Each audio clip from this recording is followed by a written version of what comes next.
For decades, Rolex watches were treated like untouchable assets. Buy one, lock it away, and watch the value climb.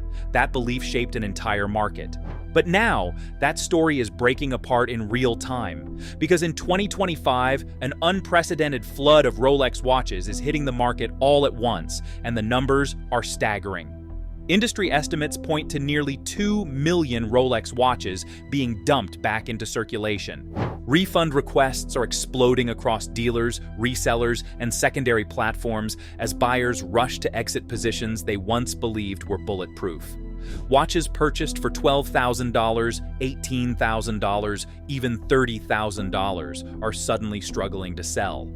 Some models are trading at 60 to 80% below peak prices.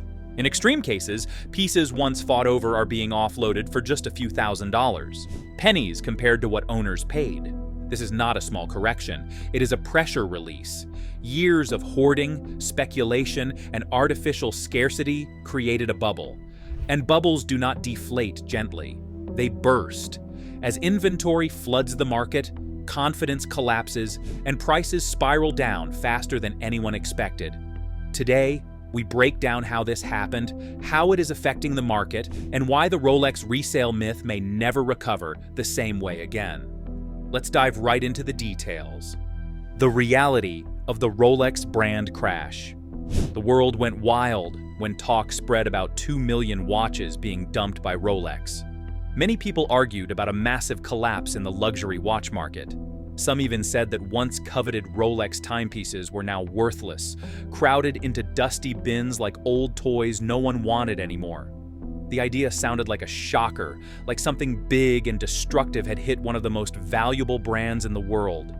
Yet underneath all that noise, the truth had many layers. Real trends, real numbers, and real buyer behavior shaping what's happening in 2025. In recent months, major reports about the luxury watch market showed interesting movements. The secondary market, where pre-owned watches are bought and sold, has seen price changes and buyer shifts that have surprised many. According to available data, the overall price level in the secondary market dipped in early 2025, with prices falling about 3% in the first quarter of the year. This means the average of many luxury watches got a bit cheaper than before. Rolex itself saw a small drop of about 2.9% in that same period on this market index. Now let's take a breath and look at another important truth. Rolex still stood strong as a pillar in the watch world. Even though demand and prices on the secondary market normalized after the post-pandemic hype, Rolex has settled into a powerful and enduring position. In the first half of 2025, Rolex still held a very big piece of the watch-selling pie on platforms. The brand's market share hovered around 33.7%, making it one of the most traded and most trusted names in the pre-owned space. We can imagine watch owners moving pieces they bought during the hype into the market because their tastes changed, because they wanted cash, or because younger buyers shifted interest toward other styles.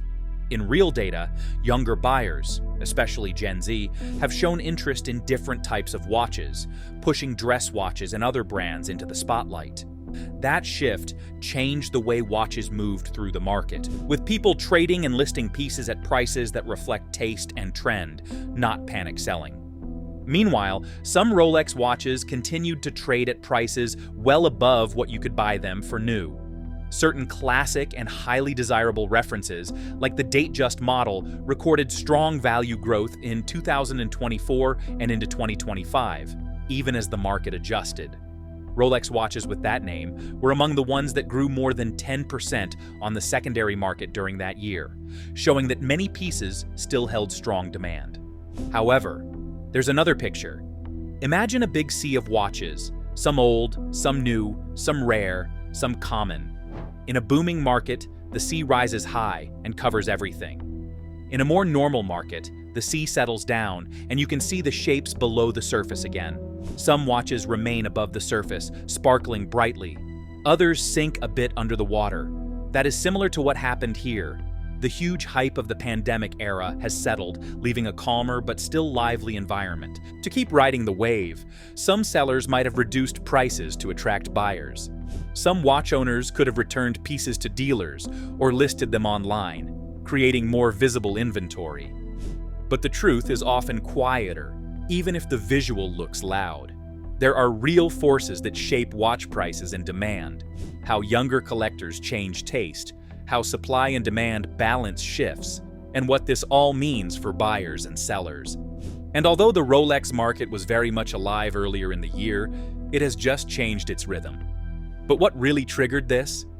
The post-pandemic market shift.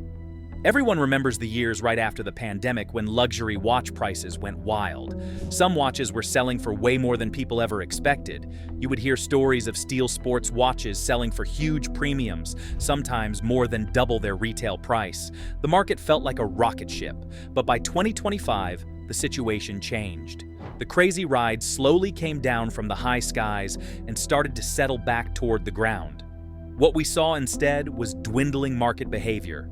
In the first part of 2025, major watch market reports showed that prices fell modestly across the secondary market. One of the most watched sources of data, the Chronopulse Watch Index, which tracks actual sales of used watches, recorded a slight decline in overall prices in the first quarter of the year. This extended a longer period of price adjustment that had been going on for years. Not overnight crash, but gradual cooling down. To understand why this happened, we have to go back in time just a little. In 2020 to 2022, there was extraordinary demand for collectible watches. Many buyers were new to the hobby, prices on the secondary market shot up fast, and speculation, buying with the hope of quick profit, became a big force. This created a bubble-like environment where some models were priced far above what a normal buyer would expect to pay. But like all bubbles, it could not last forever. By mid-2025, that bubble had clearly lost most of its air. According to watch market data, average prices across the secondary market had dropped nearly 25% from their peak in 2022. That does not sound like a tiny change, but it was also not a sudden collapse. Instead, the market was correcting, thinning out the excess hype, reducing unrealistic price levels, and allowing more balanced values to return. It is important to realize this correction was gradual. For instance, in 2024, prices stayed mostly stable with only a slight overall increase, and some brands even gained value. Around that time, watches from Breitling, TAG Heuer, and Hublot recorded strong value growth toward the end of the year. That tells us the market was not crashing, just shifting slowly in response to changing conditions. Moving into 2025, the heat from the pandemic years was gone. In a way, that was good news. Even within this adjustment, there were interesting differences between brands. Legendary names like Rolex, Patek Philippe, and Audemars Piguet, often called the Big Three, did not fall as sharply as the rest of the market. In fact, in some data sets used by major analysts, certain Rolex models even edged up in price during earlier parts of 2025, while the wider market pulled back. That kind of divergence shows how powerful some brands remain, even when overall sentiment is more cautious. But there were several clear forces at work. After the pandemic hype faded out, many buyers became more selective. People began buying watches because they truly wanted them, not because they hoped to resell at higher prices. That shift reduced speculative upward pressure on prices. Also, during the boom years, many more watches ended up in circulation as speculators and dealers listed inventory. Over time, that built up higher levels of supply. When supply rises relative to demand, prices naturally ease back. This is a simple rule of economics playing out in real time. Additionally, the world economy in 2025 has its own pressures. Rising costs for materials like gold, inflation, and changing consumer confidence influence how much people are willing to spend on luxury items. High costs in raw materials forced brands to raise their new watch prices to cover costs. Those higher retail prices had a knock-on effect on the secondary market. In some cases, used pricing struggled to keep pace, especially for precious metal watches. Another aspect is that younger buyers shifted tastes. Reports since this year showed that many younger collectors were drawn to slimmer, design-led watches and dressier styles, not just heavy steel sports watches. This shift helped brands like Cartier gain popularity while balancing out demand for classic sports models. So instead of a wild frenzy where everyone chased the same handful of watches, demand became more diversified. That helped prices stop rising uncontrollably and instead settle into a lower range. Data from later in the year showed small but positive price increases in parts of the market, driven by renewed confidence and selective demand for certain pieces. In simple terms, what we have seen is the market returning to normal after an unusual boom. Prices are no longer soaring wildly above retail as they did at the peak. Instead, they are finding a zone where buyers and sellers agree on fair value. That process is how markets find their balance after periods of extreme enthusiasm, marking a new chapter. However, there's a catch to how demand and supply are balanced. Supply and demand dynamics. Recently, the luxury watch world looked different from what it had been just a few years before. After years of strong demand and rising prices, there was a shift in how many watches were available and who was buying them. Instead of only a few people chasing every rare piece, more watches began showing up on the secondary market. In simple language, supply and demand began to find a new balance. At the same time, buyers started acting in new ways that changed how watches move from one person to another. One of the biggest shifts came from how many watches were listed online and available to buyers. It used to be that top brands like Rolex and Patek Philippe were very hard to find, especially on the secondary market. But in 2025, buyers and sellers began seeing more watches online. Various shopping platforms had hundreds of thousands of listed watches, showing that inventory was growing and people were ready to trade more than before. Why did this happen? One reason was changing buyer behavior.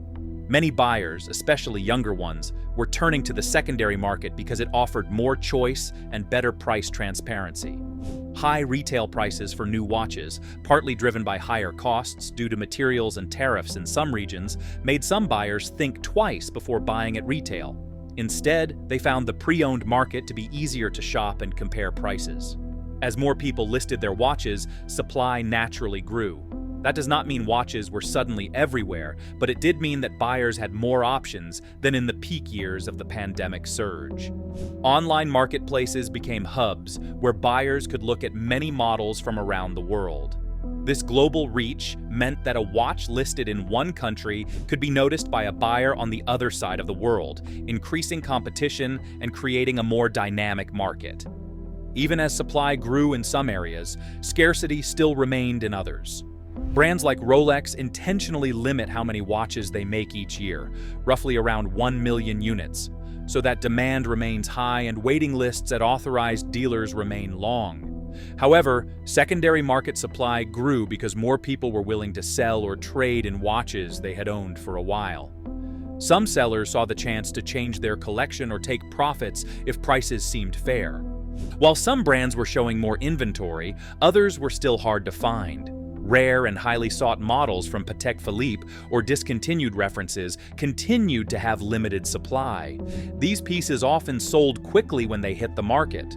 The mix of increased supply in some areas and continuing rarity in others created a complex dance between buyers and sellers. Another factor in supply and demand was the certified pre-owned programs from brands and dealers.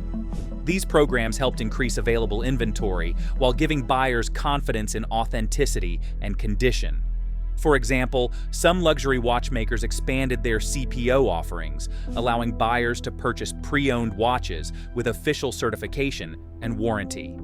This made many buyers feel safer about buying a second-hand watch and encouraged more people to list their watches through authorized channels. At the same time, the types of watches people wanted were changing.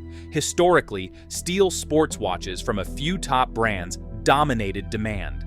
But in 2025, a mix of tastes began to emerge. Younger buyers, especially Gen Z, showed interest in design-led, slimmer watches and elegant dress styles from brands like Cartier. This opened the door for more inventory of varied designs and put new energy into the market beyond the traditional favorites. With more watches available, demand also became more selective and thoughtful. Buyers were paying more attention to condition, provenance, and completeness. That means they cared about original boxes, service history, and whether the watch was complete with its paperwork.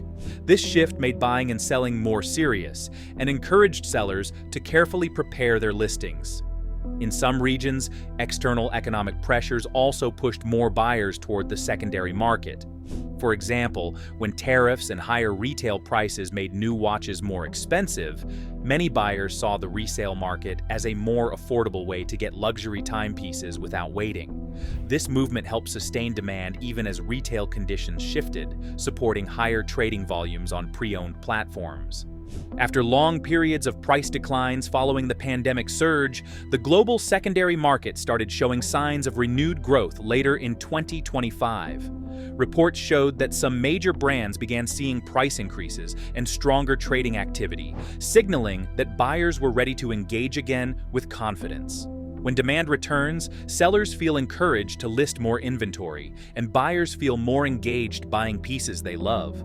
All of these factors, rising inventory, buyers seeking value and choice, evolving tastes, certified pre-owned programs, and renewed confidence, came together to reshape the market's supply and demand dynamics. It created an active, balanced environment where buyers and sellers learned to meet in the middle. It was about a more open marketplace where more people felt ready to take part, where supply and demand found a new pace, and where the luxury watch world continued to grow in a diversified way.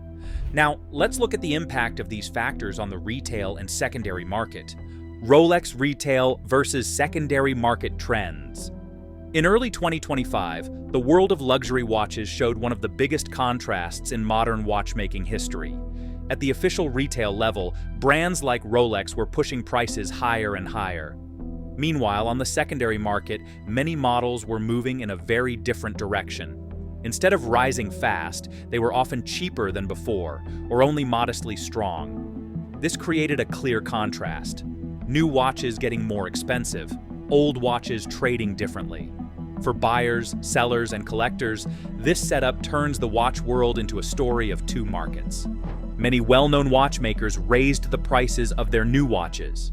Rolex, for example, increased prices multiple times during the year.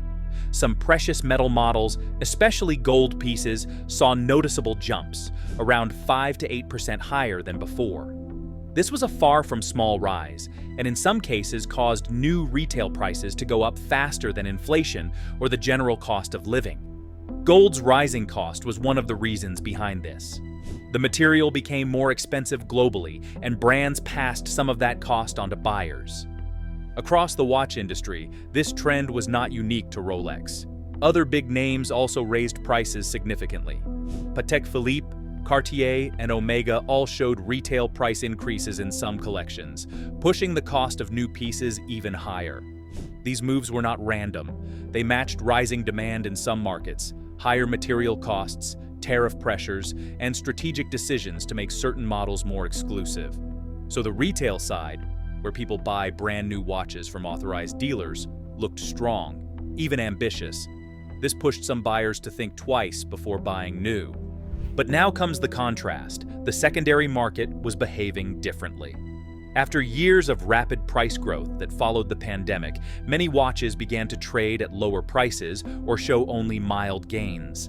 Data from 2025 showed several trends. For instance, some Rolex sports models, historically known for strong prices above retail on the secondary market, began trading at or even below their official retail prices in parts of the year. These models included popular references like certain Submariner and GMT Master variants. Even overall, secondary market prices had been sliding. Reports indicated that many major brands experienced price declines in the second-hand market over the year. Rolex's secondary market segment, Patek Philippe, and Audemar's Piguet all showed declines, with Rolex prices down roughly 4.9% in one snapshot of data, even while retail prices climbed. This created a wide gap between how much a new watch cost at retail and how much a used one was valued at by buyers and sellers. For many pieces, the premium that once existed, where a used watch sold for more than its new price, began to shrink or even disappear. That was a dramatic change from prior years, when certain Rolex references often sold for much more than their retail list price on second-hand markets. One dataset showed that only about 56% of Rolex models on the secondary market were selling above their retail prices in early 2025, down from 68% a year earlier. In simpler terms, that means almost half of the watches were selling for the same as or less than what buyers could pay for a new watch just a short time before. Very specific and rare references still commanded strong prices, and certain collector favorite pieces continued to show premiums. But the overall direction of the secondary market was more conservative compared with the bold price hikes at retail. This split gave rise to interesting opportunities and risks for buyers. Some buyers saw the used market as a chance to get watches at better relative value because they could sometimes pay less secondhand than new, especially for certain models. Others saw new watches as increasingly expensive, which pushed them toward the pre-owned market in search of savings. Meanwhile, sellers sometimes faced challenges because they had to price their used watches realistically in a market where buyers had more options and could easily compare prices online. Another factor was consumer perception and strategy. For a long time, many buyers bought pre-owned watches expecting to resell them later at equal or higher prices. When that prospect weakened, some buyers became more hesitant, choosing to buy only watches they intended to keep long-term. This shift affected demand and pricing further. Some industry analysts suggested that part of this trend came from the pandemic era's speculative buying, which eventually corrected. After years of unusual demand that pushed prices up fast, the market in 2025 was returning to a state where practical value and true collector demand mattered more. This meant that some watches from brands with strong historic value held up better than others. At the same time, broader economic forces, rising materials costs, inflation, and regional tariff changes kept new retail prices high. These forces pushed buyers toward the secondary market, creating a big contrast between the cost of new watches and used ones. For many buyers, this was confusing at first. How could a new Rolex cost far more at retail, yet similar models sold cheaper used? The answer lay in how markets were adjusting after years of unusual demand patterns, with buyers and sellers finding new equilibrium points. By mid-2025, some signs showed the secondary market beginning to stabilize and even show modest growth again in certain corners, especially for the brands with deep collector demand. But the split between retail and used pricing remained a defining trend of the year. In the world of luxury watches, retail and secondary markets were no longer moving in the same direction.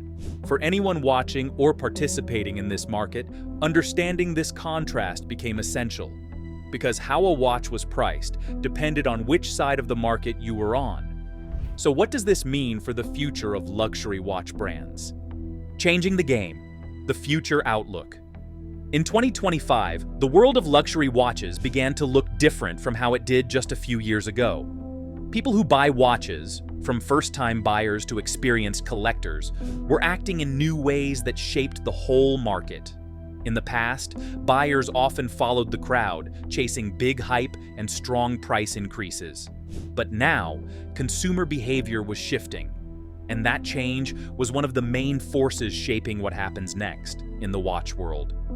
One of the most important things we can see in 2025 is that younger buyers were having more influence. A major watch market report showed that buyers from Generation Z, people roughly born between the late 1990s and early 2010s, were not only buying more watches, but changing what kinds of watches were popular. These young buyers were not all about big steel sports watches anymore. They were showing strong interest in brands like Cartier and others that were not traditionally the top favorites before this period. In fact, the data showed that dress watches were rising sharply among these younger buyers. The share of dress watches bought by Gen Z rose by about 44% since 2018, much faster than for older age groups. Today, roughly 12% of all Gen Z watch purchases are dress watches, the highest among any age group. This tells us that young people are shaping taste in a big way, pushing watch design toward more elegant, refined looks rather than only sport styles. Buying behavior was not just about style. It was also about how people make purchases.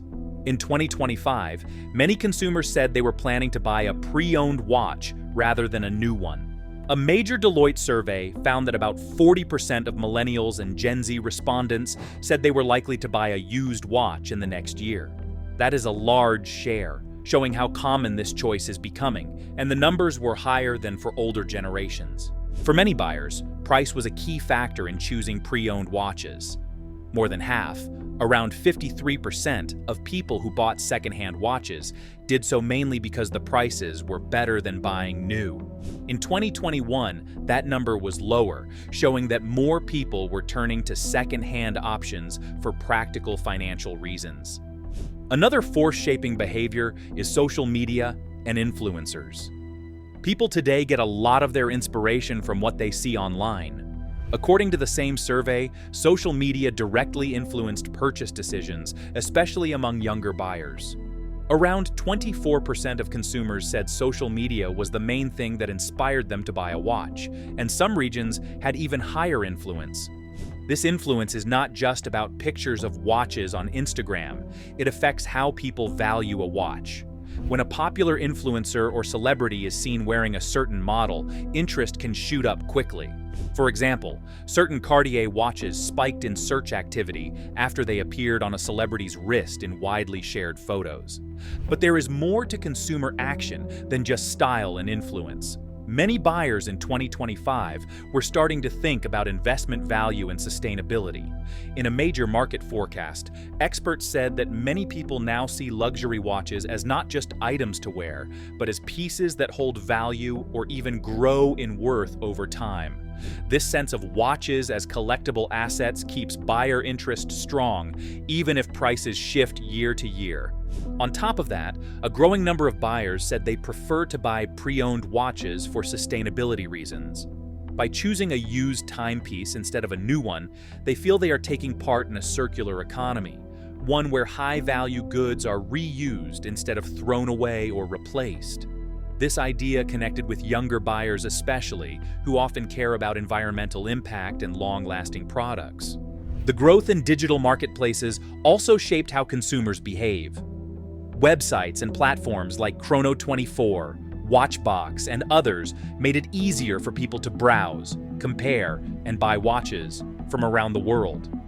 These platforms brought more transparency to pricing and helped buyers make informed decisions. Nearly half of all secondhand watch sales were now happening online, showing how digital access was central to consumer behavior. Another detail about buyers in 2025 was how they looked at value beyond just the watch itself. Many people cared about things like authenticity, documentation, service history, and condition. A large portion of secondary market listings, almost a third, were rejected by buyers because they lacked full information about the watch's condition or provenance. This meant buyers were becoming more educated and careful than ever before. When we take all of this together, the picture of the modern luxury watch buyer becomes clear. Looking ahead, these habits are likely to stay important. Market forecasts suggest that the second-hand watch market will continue to grow significantly in the coming years, driven by these changing behaviors and the rising influence of younger buyers. Even as the market evolves, one thing remains consistent: that deeper purpose, beyond hype, seems strong in 2025 and will likely guide the watch world into the future. The Rolex shakeup showed how fast the luxury watch world can change. Prices moved, sellers rushed in, and buyers became more careful than ever before.